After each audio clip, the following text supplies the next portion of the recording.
Hey everybody, welcome back to the shop. This is going to be the fourth video in a series to build a Moroccan style table. I don't remember the last time I worked on this. It's been a couple of weeks at least, if not a month and a half, whatever. Summer just came around, so got the house ready, got the pool ready, worked on the garden, worked on the yard. It's taken me, it's taken time away from shop work. And well, thank God today's a little bit rainy. It's not exactly a great day, so it's ideal to put a close to this project. So let me get started again. It's been a while, but let's finish it up. Thank you. So I've done another dry fit. My first preoccupation right now is I'm thinking of the glue up when I put the table together. And I know that because of the irregular angles and irregular shape, the table might have a tendency to be a little bit off square when I glue it together. So what I'm thinking of doing is measuring the ideal distance between 2 points, so between this point and this point, and confirming that distance with all the other key points, and building some braces that I'm going to put at the bottom or stack them up so that they fit every single angle. And those braces will mark the ideal position for the glue up so that I will have a square table, or at least call it an octagon as possible table. Once I do that, then that will give me the ideal distance between these points over here. And then I'll be able to turn the cross braces that need to be fitted inside of these 4 posts. So that's the plan for today. Then after that, it's sanding and finishing. After taking a bunch of measurements, I figured out what the range of the interior diameter should be. And after a little bit of trial and error, I figured out that this is, in terms of length of stick, or brace, this is about the ideal length. So that is, turns out to be just slightly over 12 inches, maybe 12 and 1/16. So what I'm going to do is I'm going to cut 2 more of these braces, so I have them on every single post, and that will be used for the glue up, and that will also allow me to take the measurements then between these 2 points, or these points, and then get on with the turning. It's starting to come together. The cross brace at the bottom of the table is built from 3 separate pieces. I start off by laying out the lines for the first piece, which goes from one side to the other. The other 2 pieces are going to go basically halfway. Once those lines are done, then I switch over to turning, and I start by cutting the middle stub, if you wish. That's where the middle cross braces are going to get in. And it's actually pretty simple turning. The middle piece is turned like the top of a leg. And then both sides, what you do is you turn out a perfect cylinder. And once that cylinder is turned, then what you're doing is you're going to put a couple of decorative pieces right in the middle that I'm going to put some burn marks on. And at the very end, I'm just going to cut some tenons on either side.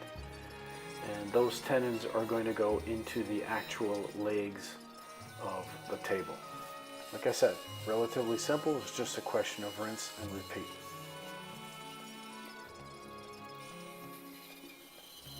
And here you see me turning one of the middle pieces. So I have 2 of those to turn, and I sand them down to 400 grit.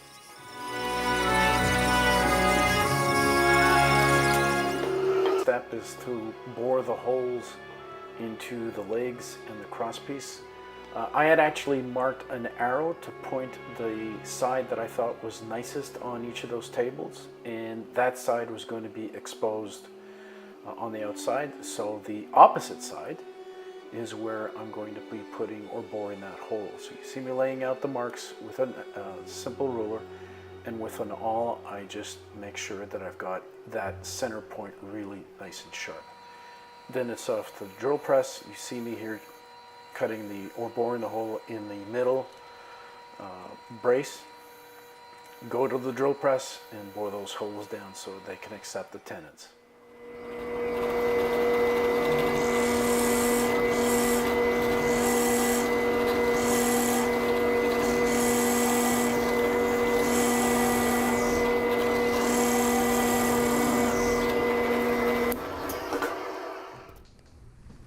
Well, this is actually a pretty neat moment. This is the first time that I can see what the whole lake system is going to look like when it's put together, and it looks pretty darn cool. So I got a couple of more things to do. The first thing I need to do is I'm going to be using pocket screws to hold this thing down. So I'm going to be putting some pocket screws or cutting the holes for the pocket screws. And then after that, I've got a ton of sanding, and then my shop looks like an absolute pigsty. I have to clean it up, a major cleaning, so that I can then go to the finishing steps, put some color on here, put some stain on this, glue it all up, and then put some coats of finish. So that's where we're at. It's looking good. The skirt of the table has 8 pieces. So I'm just putting 1 pocket screw in each of those pieces. There's going to be plenty to hold the table to its top. Then it's off to sand. I started off with 80 grit, 150 grit, and 220 grit on all the pieces. You see me here just sanding the top.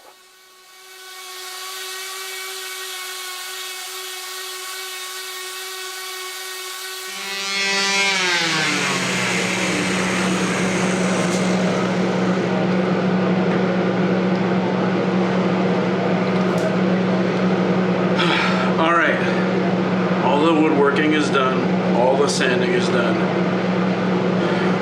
It's time to clean up this pigsty before I start doing the finishing. Whew. Long project, but it's been fun. So it took about 4 hours, but the shop right now hasn't looked this clean or this good in a long time. Hey, do you remember those stars? Well, it's time to start putting some stain on these. So I have 8 stars. I decided to use 2 different colors on those stars. The first one is Salmon number 111, Golden Wheat, and the other one is Salmon 113, Cherry. The table itself is going to be Salmon 210, that's Canadian Maple. I had to have some Canadian content somewhere. Now, the one thing I did notice when I was staining this, and this is, the piece of the skirt, is just how well Golden Birch takes color. It's hardwood, but the stain, it stains really well, really easily, and it just holds the color beautifully. So certainly a big plus. Here I am staining the underside of the table. You'll notice that I signed my piece. I used a hot iron to sign, and then using an indelible felt marker that accented the signature itself.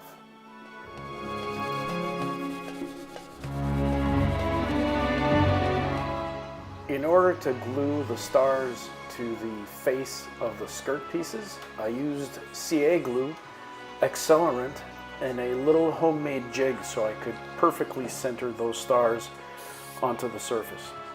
It worked like a charm.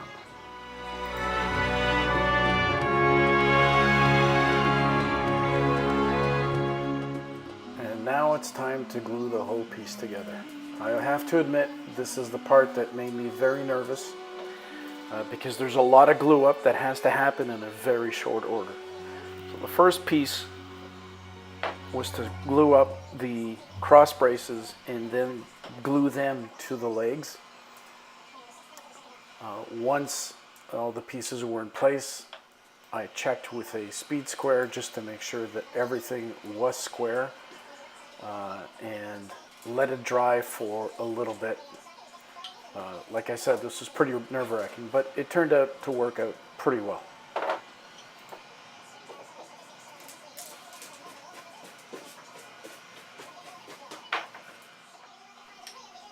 I then started to glue up pieces of the skirt to the middle posts, those small ones. And I made 4 sections of glue ups, and that's how I worked. I worked step by step in that manner. So you're seeing me here applying biscuits and glue on one of the skirt pieces. The other one was already set. So once two pieces were glued up, just put them together in the small post and put them aside for the further glue up.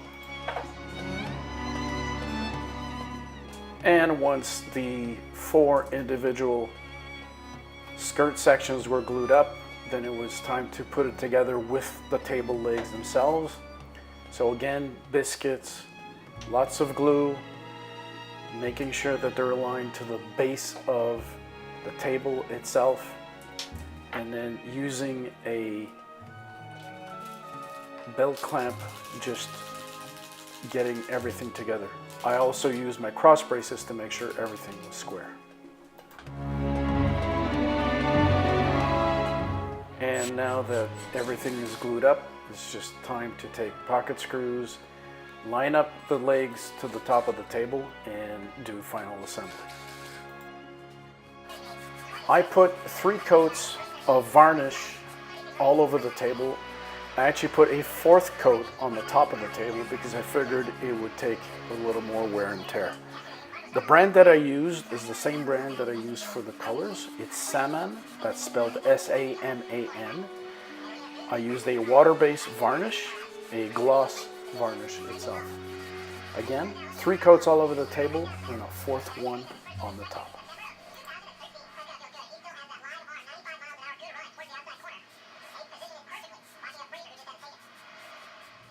After 3 months and a lot of work, the Moroccan table is finally finished. It looks great. I'm really happy with how this thing turned out. Thank you so much for watching all the videos. Please subscribe, hit that like button, and I'd love to hear from you. See you next time.